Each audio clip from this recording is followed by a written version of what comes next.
everybody. Look at all the people that are with us. This is Majority Rules Season 2, Episode 6. I was like, how do I use my fingers? This is a podcast about Mizzou Athletics Majority, which is Olympic sports athletes. Oh no, we lost Henry already. Well, hopefully he'll be back soon.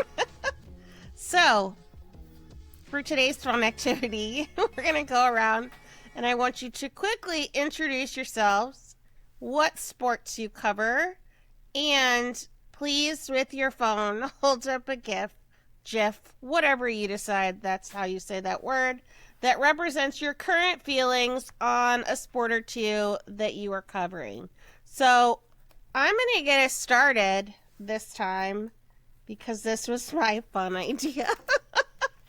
So, my name is Karen Steger. I'm the host of this podcast. I am also the Olympic sports manager at RocketNation.com. And we're just not even going to say I cover swimming anymore because I've done a really lousy job with that. So I cover softball and gymnastics. So first up, let's look at my softball GIF. This is Karen's feelings about softball. Seems accurate. Now, here's my GIF to describe gymnastics. Much better. Moving on, let's go to Sophie. Yes, hello. My name's Sophie Silvers. I cover baseball and track for Rocket Nation. And honestly, I think track and baseball are doing great. So here's my GIF describing them. So yeah. True. Sure. Hi, my name is True Deck. I cover softball and football for Rock M Nation and Rock M Plus. And my gift for this softball season so far would be, yeah, that's where they're at. All right. Hi, everyone. My name is Dylan Heinrich. I primarily cover women's basketball and softball here in the spring. I specifically chose a GIF for women's basketball, specifically over the last couple of weeks. And I'm Matthew Gustafson, the football men's basketball beat writer. Also doing some live threads for gymnastics this year over at Rock M Plus, so make sure to check those out. But previously was on volleyball, wrestling, and baseball. My GIF, I chose to do men's basketball, and this is the GIF that I chose because all indications are that for the second straight year, Mizzou men's basketball is going dancing. So in this episode, we'll be covering diamond sports, wrestling from afar for Colin, gymnastics, track, and women's basketball. So, let's start with softball. Let's just kick things off on a great note with a great team. So, our beloved softball team, it's 5-11, and they are coming off a 1-4 weekend against Houston. Noted softball superpower, McNeese State, as Matthew and I have discussed. That's not even a state. And a run roll loss to Louisiana. The team is hitting .244 with a .378 slugging percentage. There are no hitters batting above .300 currently, though the Abbeys are close, as is freshman Sydney Forrester. And the pitching staff's ERA is 3.80, with the lowest being Abby Carr's 278. So, yeah, guys. My fellow softball friends, Dylan and True, what do you guys think about this season so far? Just everything you hoped for and more? I think it's pretty tough to play your first 16 games on the road. But that being said, Mizzou's been doing it for a while, and it hasn't looked this rough in a while. So I'd say Mizzou should be pretty concerned with where they're at, and they're running out of time to like turn it around before SEC play begins. Yeah, I agree. Like you said, they're running out of time. We'll talk about it a little bit more, but they only have one series left before they start SEC play against Florida, which is a poor way to start. But the biggest thing that you talked about there was the offensive struggles. Like you only put up a combined 8 runs in the 4 games that you lost this weekend. You score 8 runs in the win against Houston. Could have used that more in some of the other games. So it's not, they're playing tough opponents, but almost everyone was looking at this weekend at the Cajun Louisiana Clash as a get right game, looking for 3 to 4 wins at the very least, maybe even 5-0. And just to come out 1-4, the offense looked flat, just could not buy a run, was quite disappointing for a team that's now looks like 2 years in a row, just doesn't look like themselves, especially the team that we saw 2 years ago that nearly made the Women's College World Series. It feels completely different, and I think there are plenty of questions surrounding the program that are just bigger than McNeese State. Mm-hmm. Yeah, and those happen to be the only ones that were on TV this weekend. So it's like we got to watch 2 losses to noted superpower McNeese State. It it's frustrating. So yeah, like you guys said, they open up the home series this weekend, the Mizzou Invitational. So they'll play 2 games against Wichita State, who's 8-5 on the season, and then they'll play 2 against Miami of Ohio, who's 10-4, and then another game against Drake, who's 4-6 on the season. And like these are not opponents that should strike fear in the Missouri Tigers, but the opponents last weekend, I feel like, also should not have struck fear in the Missouri Tigers.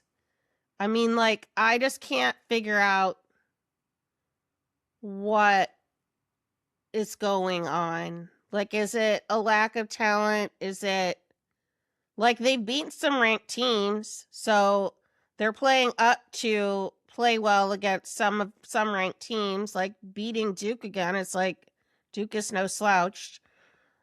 Or like completely manhandling Liberty for the 2nd year in a row.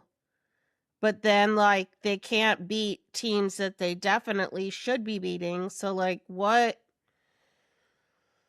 going on? How do we fix it?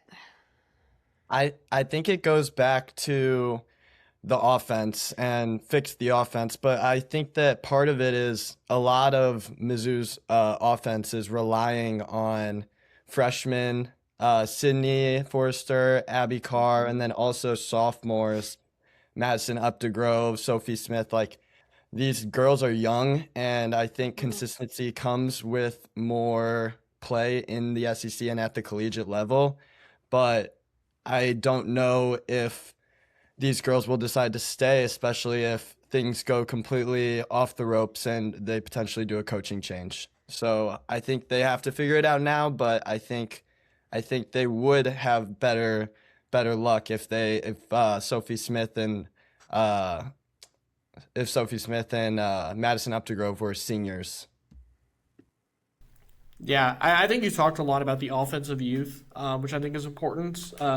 Pitching wise, the team hasn't been awful, but there's certainly room to improve. It's just that Sierra Harrison and Marissa McCann hadn't quite emerged into that 1-2 punch. They were both phenomenal a couple of years ago, but now that they've kind of flip-flopped that number 1 option between last year and this year, they haven't really been able to find any consistency. Abby Carr has been almost a huge revelation, but obviously she's only a freshman, which the talent is there. It's highly understandable, but you're going to run into a lot of mistakes when you play some of these higher-level SEC teams. So there's some definite talent on this roster, but like True said, a lot of it is on the younger side, and some of these seniors haven't quite been able to fill into those top roles that we've seen in the past, like Lauren Krings, Alex Honnold, fill those type of roles.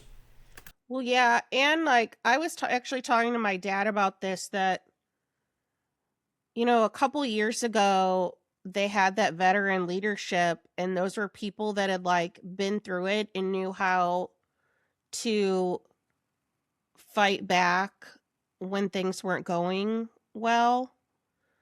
And I don't, the team is so young, and now for it appears the second year in a row they're struggling with maintaining late in games. Like they're still like, I know last year we talked about it a ton, but they are still like giving up a big inning constantly. Like maybe they had a 2-run lead at the beginning, but then like they're giving up like a 5-run inning, and then they can't get back into it. So that's how I feel about that. So this weekend, how do we think they're going to do? 5 games. What do we think the record's going to be? Is it just like they're just going to be so happy they're home that they're just going to show out? I mean, God, it'll be more fun to watch if they do. Last year, they were undefeated at this tournament, also coming in off of a 4-game losing streak, which is a pretty similar spot to what they're in now. But I also think there was a little more confidence in the air at that point last season than there is now.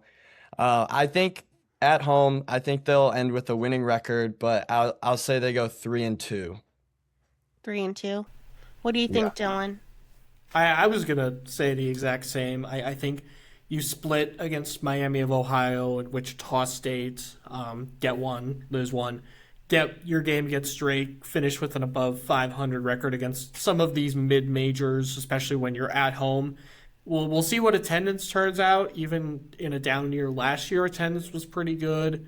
We'll see what it looks like this year for non-con. It should be pretty nice sold out again. I think people still go to the games. I hope there is a full crowd. It'd be an exciting atmosphere.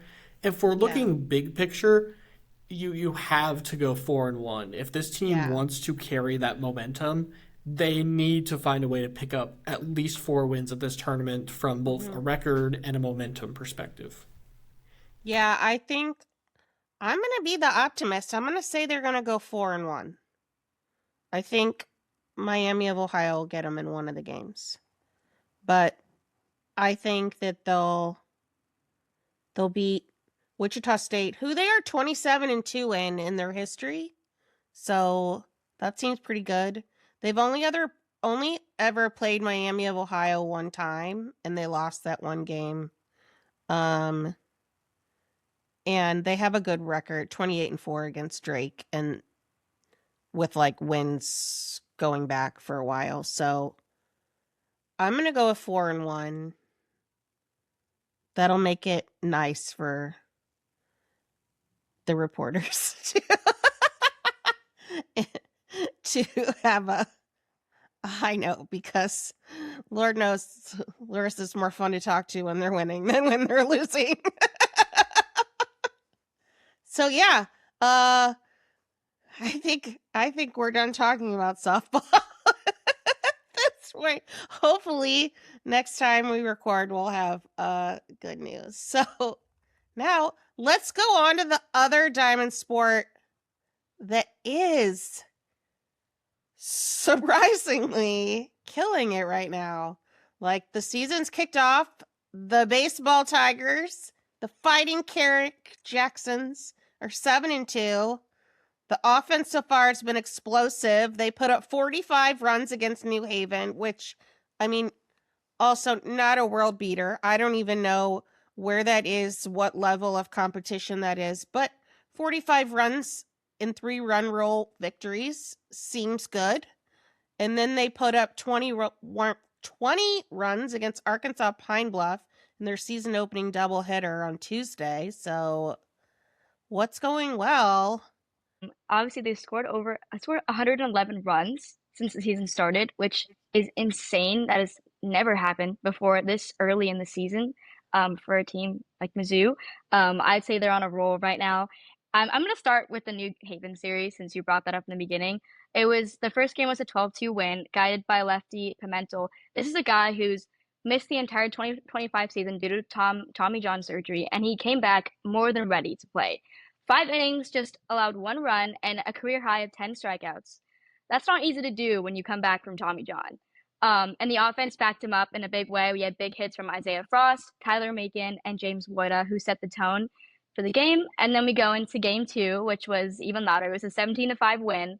Josh McDevitt, he went 5 innings, racked up 7 strikeouts, and the bats were relentless, hit after hit. I felt like every time the Tigers stepped up to the plate, something awesome was going on. And then you go into game 3. It was a 16-2 win. It was just a complete domination. Blaze Ward and Sam Parker came through with key hits, and at that point, we kind of knew they were going to win, and they ended up winning the series 3-0. And they carried that same energy into the series against Arkansas Pine Bluff that just happened. Game 1 was another run rule statement. They won 15-1. James Woida launched a 3-run bomb, and Mateo Cerna got in on the action with his first homer of the series. And on the mound, freshman J.D. Dorman, he continues to look like one of the most reliable arms on the staff, in my opinion. He has a 1.64 ERA on the season, and he kind of allows just only 1 hit, which is so awesome for an athlete to kind of do over his 6-inning stretch, and he had 5 strikeouts as well. And the game ended in the 7th inning, making it the team's 4th straight run rule victory for the Tigers. And then you're going into game 2, and it was honestly completely different from game 1. It was more of a slow burn. Arkansas grabbed a 1-0 lead early on, but Luke Sullivan held up 3 innings, matching zeros on the board, making sure things didn't get out of hand. The offense took a minute to wake up, but when it did, it was really awesome to see. Mateo Cerna once again came in and he had a game-changing grand slam, and just like that, the 1-0 score turned into 4-1 for Mizzou. I think one of my favorite things to watch during the game was Ian Laws. I think that's how you pronounce his name. He was an amazing closer for Mizzou during the game. We also saw him in the New Haven series as well, but he came in for Sam Rosen in the top of the 8th, shut the door, and then came back out in the top of the 9th and struck out 2 out of 3 of the batters to claim the 5-1 win. And it was another 2-0 series win against Arkansas. So they've been doing so good so far, and I'm super excited to see what's next for the team. This is so different than what we're used to with the baseball team. So it's like, oh my gosh. I know. The main thing for Henry, me what do you watching have to them, say? the main thing for me watching them, me and Matthew, I feel like I've talked a lot before basketball games about this. It's just the fact that the full starting pitching unit, seeing what they can do. Because I just think there wasn't really, for me, at one point last year where they had their full pitching staff really available at all times. It was just pretty much, there were usually 1 to 2 arms that were down and essentially out. And so and then Carrick Jackson would talk about how injuries have just basically completely changed his approach on who to bring in at what certain time.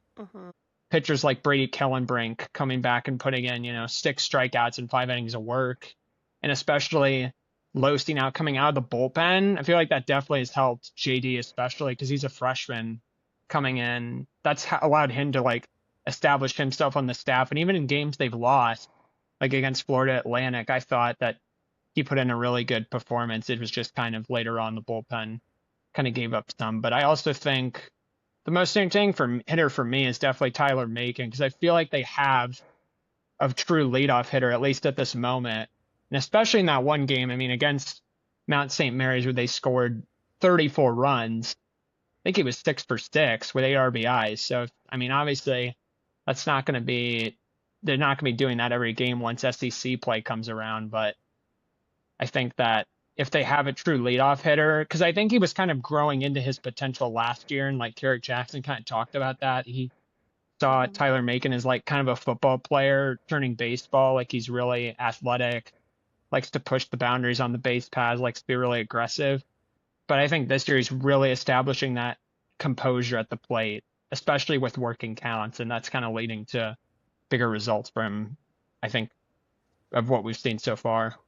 And Henry, you mentioned, the injuries on the pitching side, the starters. I think Josh McDevitt is kind of the key example of that. Last year, fall ball, he looked really sharp. spring comes, he has some of the injuries, and he doesn't look anything like the guy that we saw in the fall. Now this season, he's looking more like the player we expected last year, but a year later, now that he's healthy. One of the other things for this team, the hitting has been solid. It's been a little bit inconsistent, but it's more impressive when you consider the fact that two of the best hitters haven't played a single game this year. Cam Durnan, who's not only expected to take a big step, was the Appy League MVP over the summer and also a fantastic player defensively. And then you've got Caden Peer, who was your everyday center fielder last year. You add those two guys back to the lineup, and if these starters continue to perform the way that they have, you're looking at a team that is significantly better than last year. Thank you, Matthew.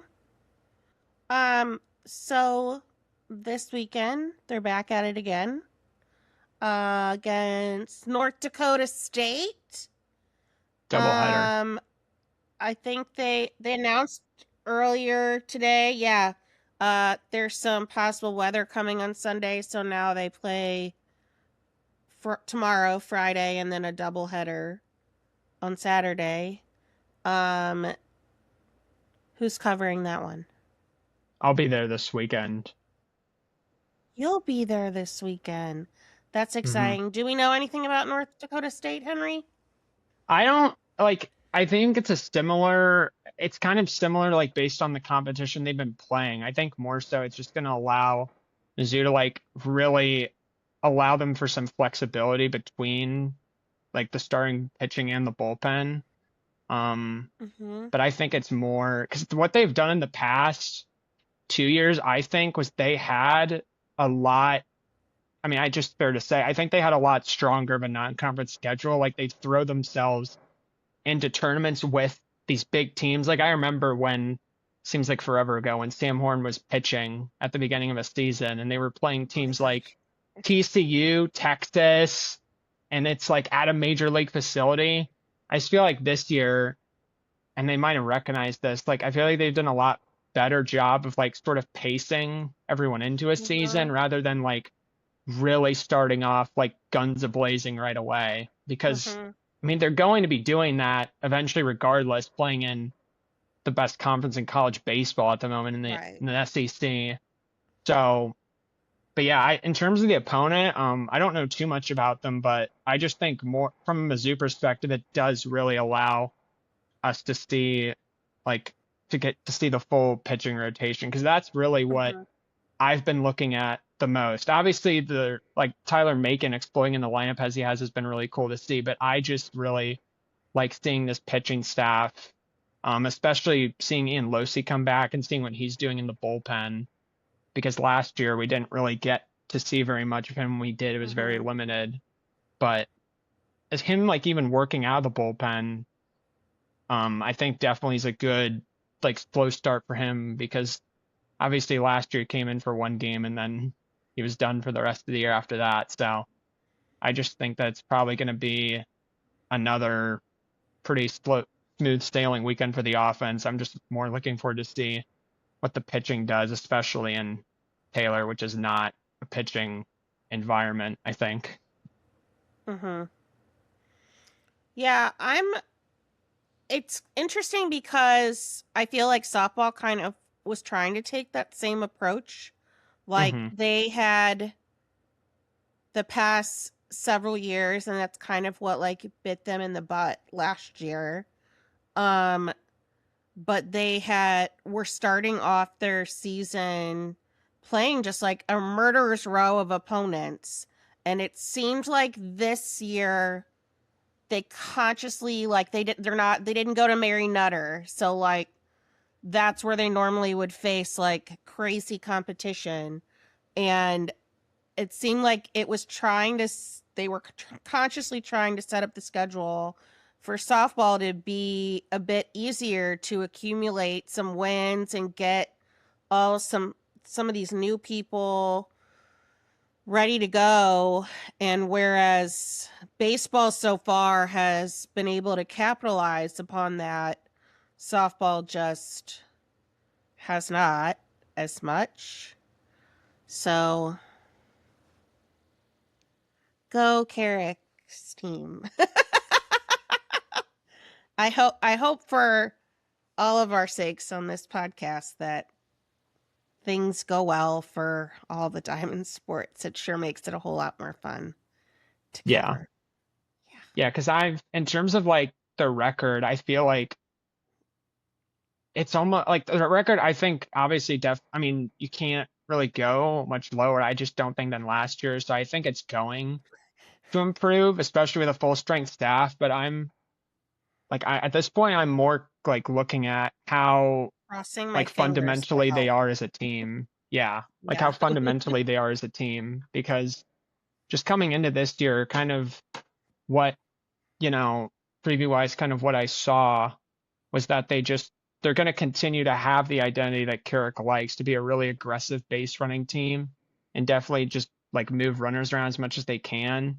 But I think what he was really excited about, and I should have brought this up earlier, but bringing in like a new pitching staff, not just yeah. personnel wise, but personnel in the field, but coaching wise, that's definitely going to, I just think, yield to less chaos as much as we saw last year. And that's also due to just the injury bug hitting them as hard as it did. So that's definitely going to be something to look out for, aside of what, their record is in non-conference and SEC play. Well, I remain hopeful. Maybe I'll try to actually go to a baseball game this year. I think I did go to one last year, so we'll see. We'll see. Well, thank you guys. Oh, Matthew, you had mentioned two offensive players that hadn't played yet. Are they hurt? I believe so. Pierre's hurt. Okay. Relatively limited information. Yeah, Pierre's hurt. I think that Durnan's working through something like that as well. And if I recall correctly, I think that Durnan is expected to be back a little bit sooner than Pierre. Okay. Yeah. Awesome. Thank you, guys. Now at this point in the show, we will transition to wrestling with Colin. So, hey, Majority Rules. It's me, Colin, your favorite Mizzou wrestling beat reporter for RockM, formerly covering soccer and volleyball in the fall and winter. And I was asked to show a GIF of how my feelings are towards Mizzou wrestling right now, and this is how I'd say it is. The little shoulder shimmy and shack, because it's postseason, and what's better than the postseason for any sport? So I'm happy for that. I'm psyched. I'm getting pumped up. So they just wrapped up the regular season last Sunday with a 2014 loss to a number 4 ranked Iowa State team. If you already read my recap, you know how positive that end result really was. The Cyclones hadn't let another team within single digits of them since January 4th. And even crazier, the Cyclones started up 17-0 in the duel. Mizzou won 4 out of the 10 matchups in the duel, and they could have gotten a win out of T. Travis or Easton Hilton, whose matches were decided by 2 or less points. And then that at least ties the duel and potentially wins it. But the highlight of the match for me was 3 straight wins from 165 pounds to 184 pounds. I expected Cam Steeden, Aiden Sinclair to win coming in, but the return of Max Mayfield to 165 pounds was very much needed. He hadn't competed since early in the new year, and while Jay Conway filled his shoes admirably, Mayfield really gives Mizzou a chance to win in the postseason. The biggest star from the duel, though, was true freshman Seth Mendoza. He beat number 10 Jacob Frost at 149 pounds by an 8-2 decision, so it wasn't all that close. Joshua Edmond was ruled out of the duel, and Mendoza came through for the Tigers. Edmond's likely still going to compete at 149 pounds in Big 12s in the national tournament, but you've got to be excited about the future that Mendoza has. Next up for Mizzou is the Big 12 Championships in Tulsa on March 6th and 7th. Brackets should come out this Monday. The Tigers probably won't be contending for the team title with teams like Iowa State and Oklahoma State in their way, but they should have a shot at some individual titles. Sinclair should come in as the favorite at 184 pounds, and then Steed should definitely at least contend for a finals berth.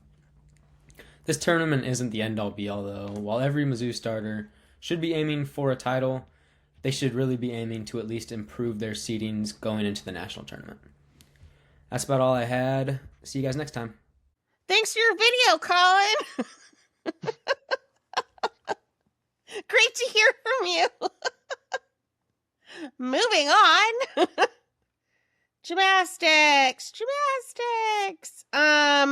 So we are now entering week 9 of the season, and the Tigers are coming off a season high 197.55 at the Mizzou Quad, where they took on a surprisingly good Air Force team, a surprisingly not as good as they should be Illinois team, and Ball State, who hung in there but not supposed to be the best team.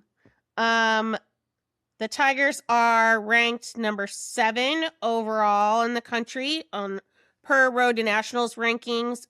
They did, after this weekend, vault the Arkansas Razorbacks, who were previously in number 7, and that's actually who they're facing this weekend.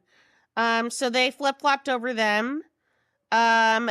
So this weekend at Hearns on Sunday, when every team at the university appears to be playing, Mizzou will be wrapping up its season at the Hearns Center. They will return back to their former home, since women's basketball gets first dibs on Mizzou Arena, I guess.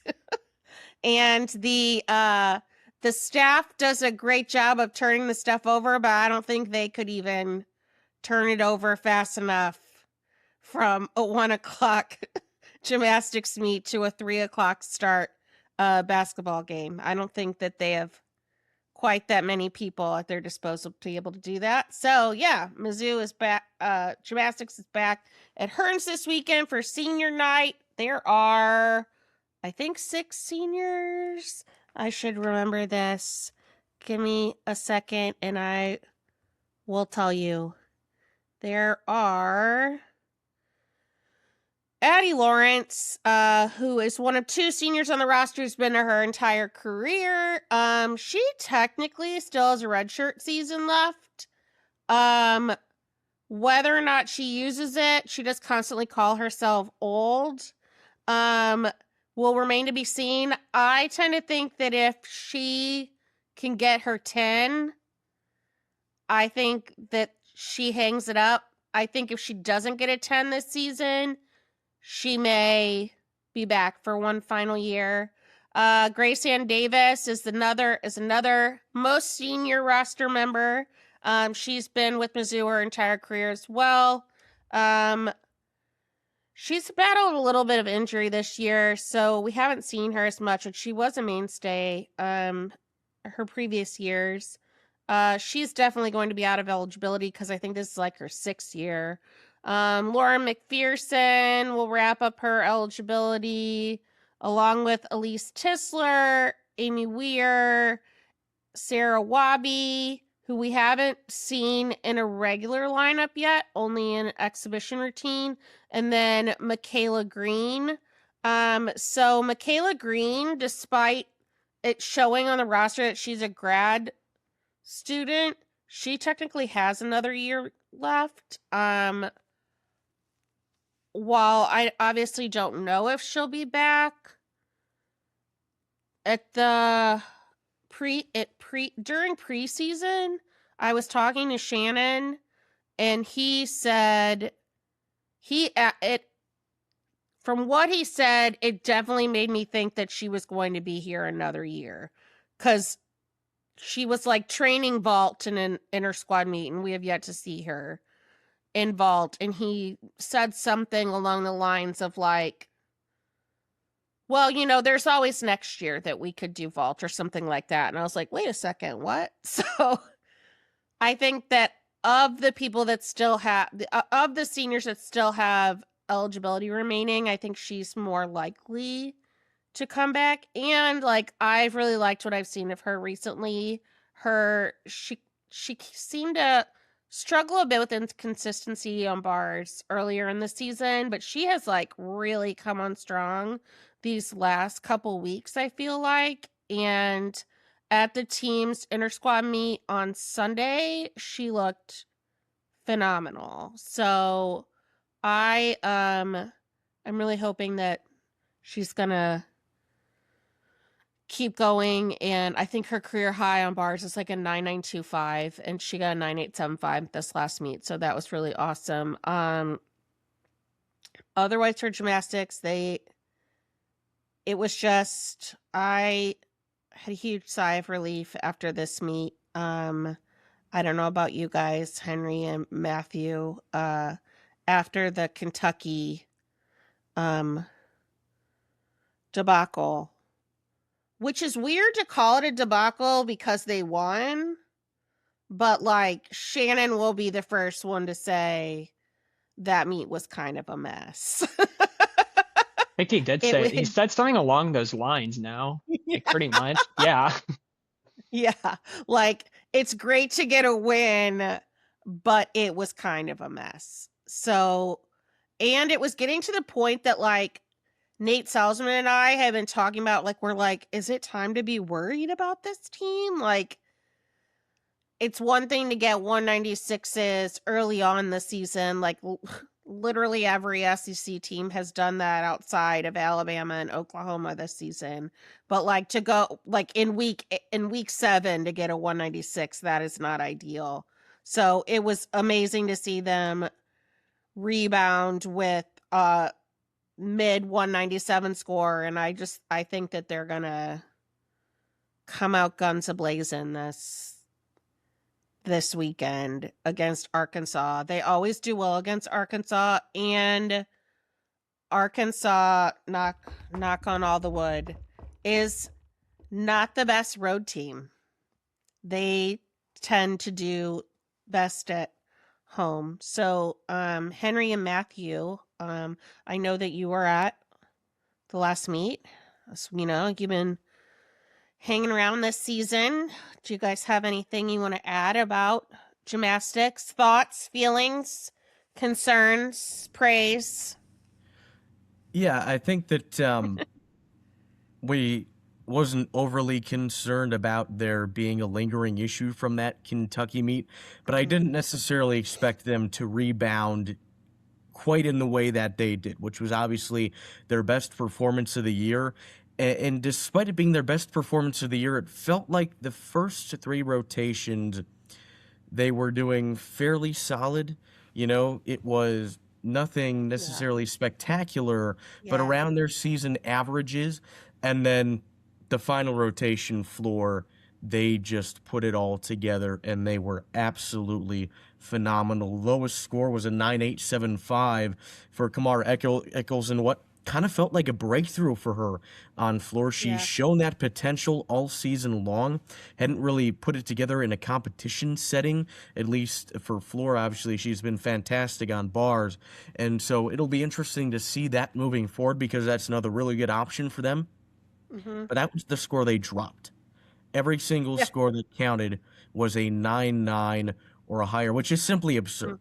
Like that's something that basically Oklahoma and Florida and LSU, if they're at home, do, and pretty much nobody else, right? So to see that happen was incredibly impressive. I think that they're finding their stride, and it's an opportunity to build some more momentum on Sunday against Arkansas.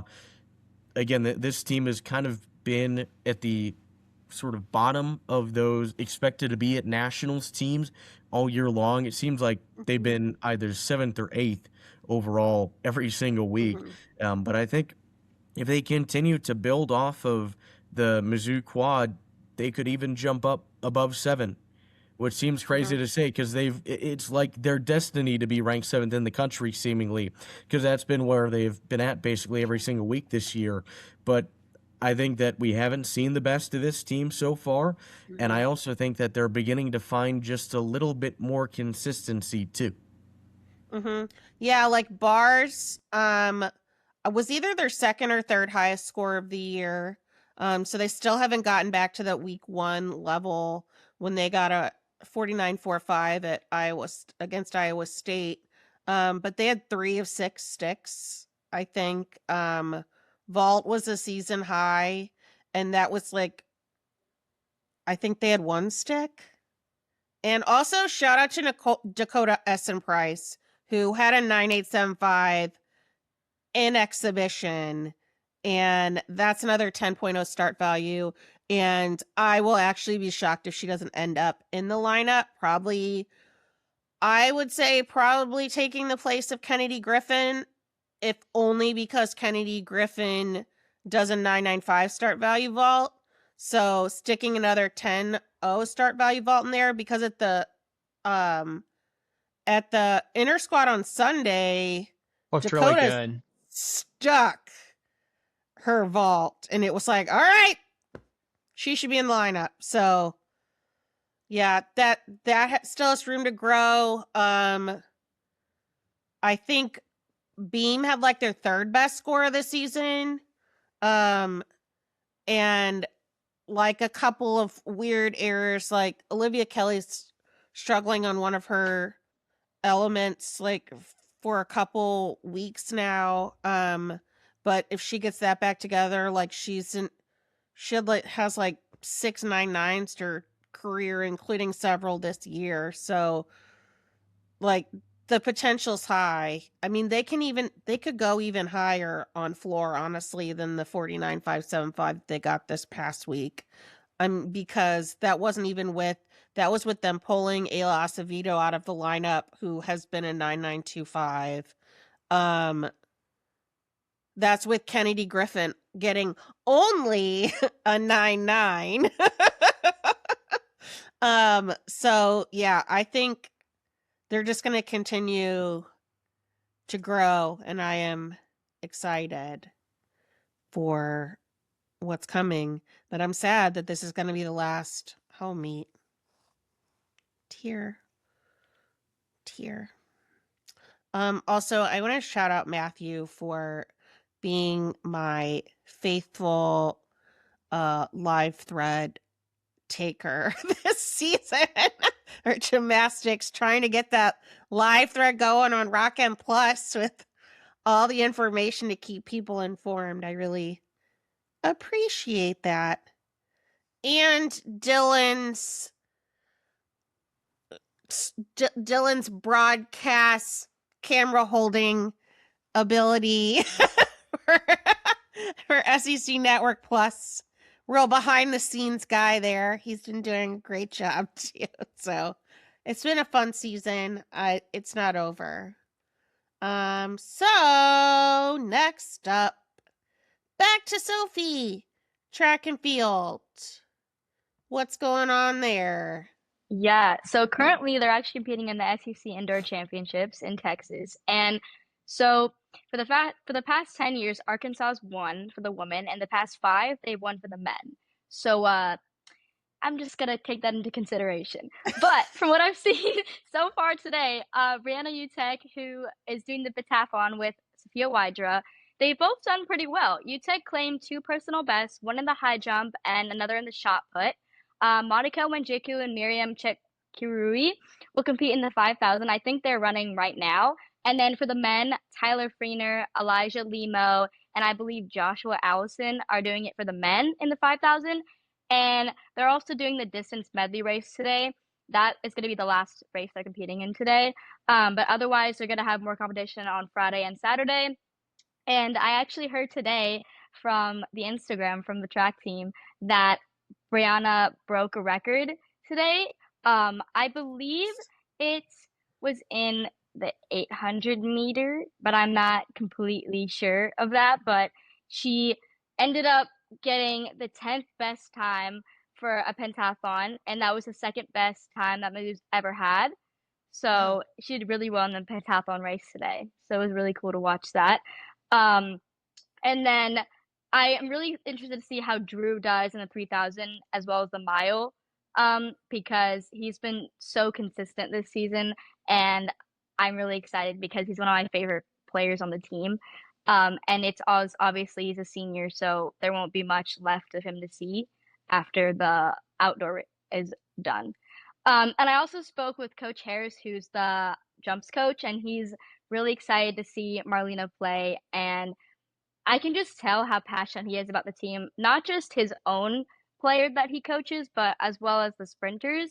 He has a really good passion for Dylan and Robert, and I always see him at the games cheering them on. So I know that he's been there, and he also is really excited about Drew and Monica as well, in their races. So he's just a really good mentor in general and a really good person. So I'm definitely excited for this 3-day series, and hopefully we have players that make it to the NCAA champs in March, because that'll be really cool to see.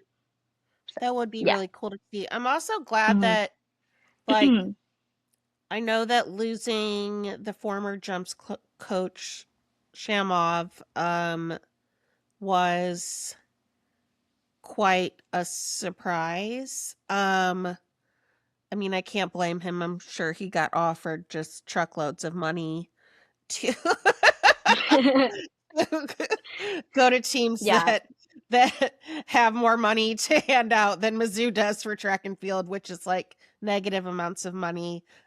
So I am glad to hear that they have a new person who sounds like he's every bit as awesome as Yeah. Shamov was, and I really became a jumps fan watching J School alum Effie Andre kill it for a bazillion years.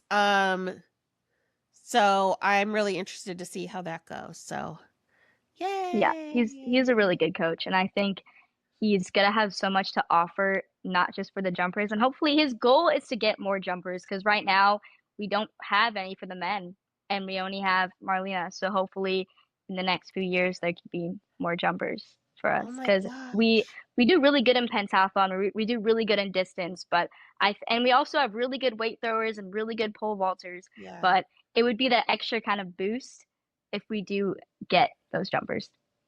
Yeah.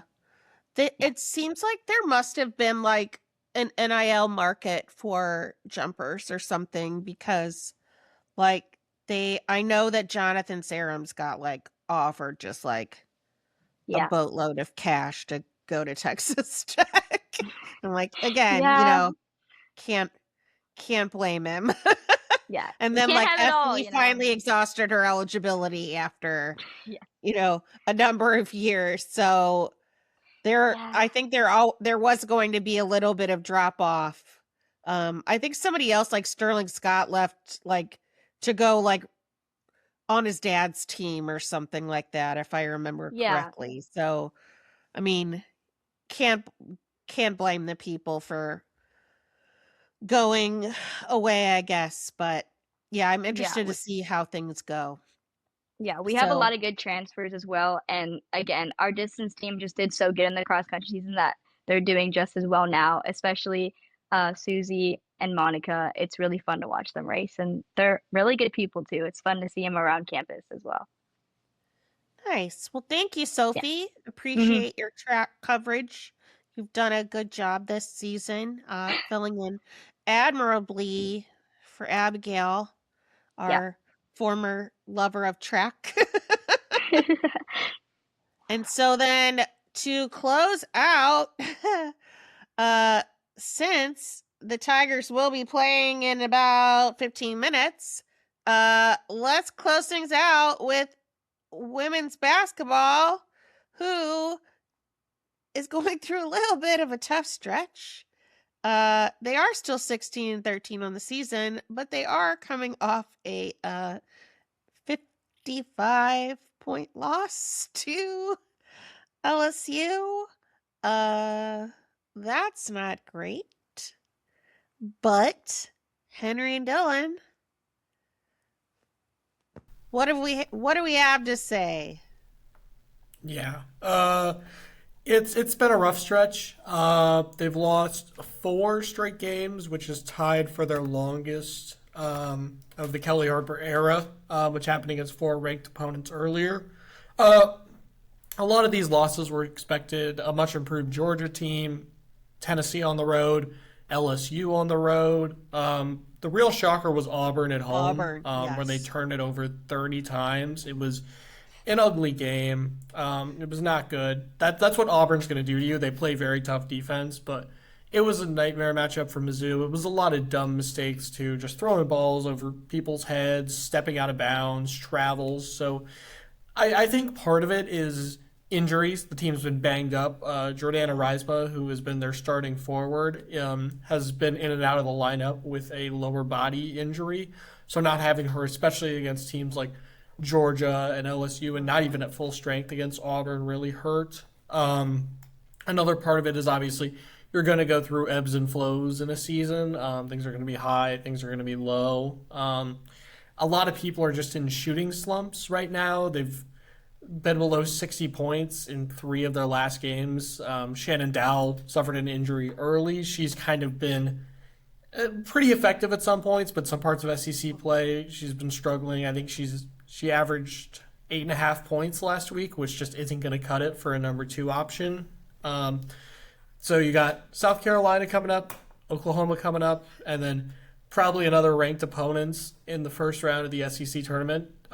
This, first of all, the conference is ridiculous. It might be the best women's basketball conference ever. They have like 10 ranked teams. The 11 are going to make the tournament. It's nuts. It's crazy. But unfortunately, Mizzou just caught a lot of those good teams on the back half in a struggle. So overall, I think year 1 under Harper's been good. They've racked up some good wins. Yeah. We'll see if they can pick out one of these wins either in the SEC tournament or maybe on senior night against Oklahoma. But overall, I think you're pretty satisfied given where the program was at and where it's going to be, even if the end of the season has been less than stellar. For sure. Oh, yeah, like, I'm not even rolling my eyes at a 55-point loss to LSU. Like, it's LSU. Like, it's the fighting Kim Mulkeys, you know, what can you do? Yeah, I like that happening doesn't change my opinion that Kelly Harper being the coach of the Missouri Tigers was a fantastic decision.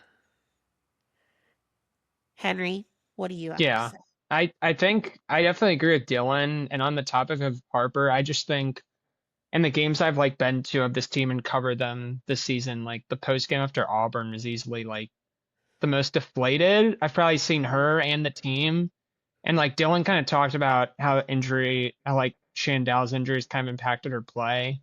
Like for me, one of the best parts of her game, like kind of pre that, was like the court vision that she had, not just the scoring aspect of her game. And like against Auburn, she had 8 or 9 turnovers, and 3 of them occurred in the first 2 or 3 of them occurred in the first 5 minutes of the game. It really was just like that from the beginning. And I mean, I remember just kind of talking to Dylan during it, and we were just both saying if Grace Slaughter, it's a really easy argument to make, but we were both just saying if Grace Slaughter isn't producing offensively at the level she is in this game, they're losing this game by a lot more than what they were. And then we did talk about just the rest of the schedule and how, and I guess that kind of showed against LSU, even though that's kind of just level of competition. But we just said if they turn the ball over like this against LSU, they'll lose by even more than this. So I just think this part of the season, like that might be the most disappointing is just the performances. But again, I think that's due to injury, because pre this run, I think when they would lose to really good teams, performances would be a lot better than what they have been, I guess, down the stretch of the season. But yeah, obviously the injury factor with Jordana being out, I think definitely plays a part into that. Yeah. That Auburn game, man,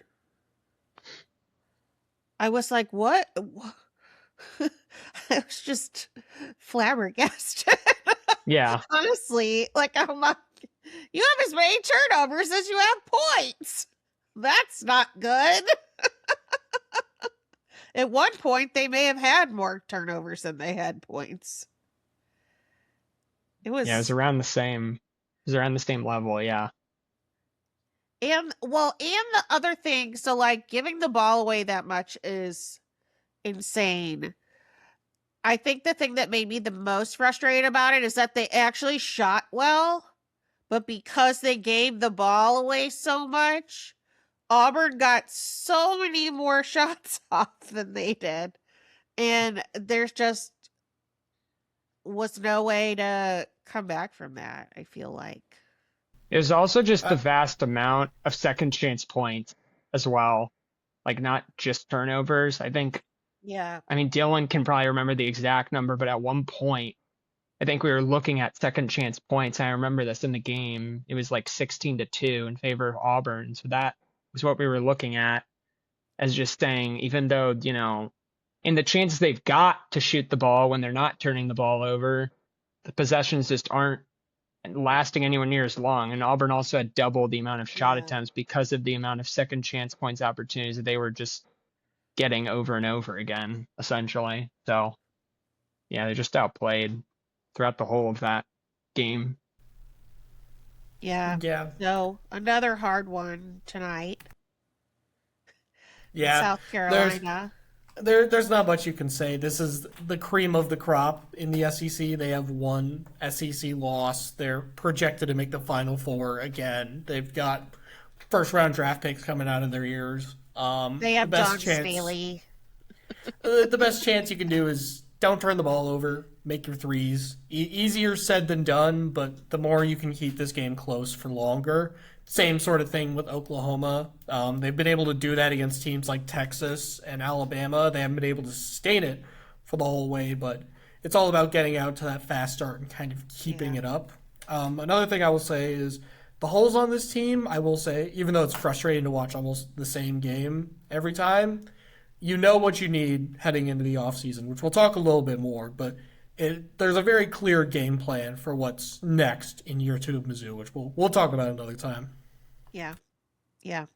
So, yeah, I think we can wrap up here. Thank you to our expanded team of 6, 7 when Colin's here.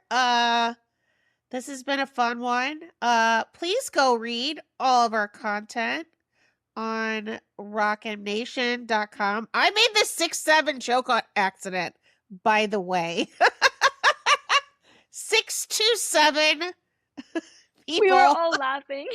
I know. I was like, I did not mean to do that. Oh my god. I was just waiting for Dylan to do it. I'm like, I he's saw gonna- his face. He's gonna do things. Man, Oh my god, you guys. No, we're not doing that here. Anyway, since there's like 6 bazillion sporting events this weekend, there will be a boatload of content on rockmnation.com and on rockm plus. So make sure you go read all of it and read some stuff from all of us who will be very hard at work this weekend at our respective locations. Yeah, so thank you everybody. We'll be back at some point. I don't know if it'll be next week or the week after that. We'll see. We're all busy around here. But MIZ? Zero. Yo, you. Oh my god, you guys. That just like wasn't even spirited. I'm like still annoyed. All right. Goodbye. Thank you, everyone, for tuning into Rock M Radio, a proud partner of the Believe Network. Rock M Radio is the official podcast network of Rock M Plus, a subscription service provided by me and the other voices of Rock M Radio. Please take a few moments to head over to rockm.plus and sign up for an account today. The cost is just $5 a month, and the benefits include access to our live podcasts, a subscriber-only message board, weekly newsletters, and more. If you enjoyed this episode of Rock M Radio and would like to see more just like it, make sure to click the subscribe button below and tell your friends. A podcast feed is available through the Apple Podcast app for iPhone, Google Podcast app for Android, or whatever app you use to listen to your podcasts. You can also find Rock M Radio on Spotify. If you're looking for a podcast about your favorite team that is not the Missouri Tigers, Believe Network is your answer. A full network loaded with team-specific podcasts covering the NFL, Major League Baseball, the NBA, NHL, MLS, and more. Believe isn't just a sports network, as they have plenty of podcasts that deal with news, entertainment, politics, and more. We'll be back with more episodes of Rock M Radio coming to you soon.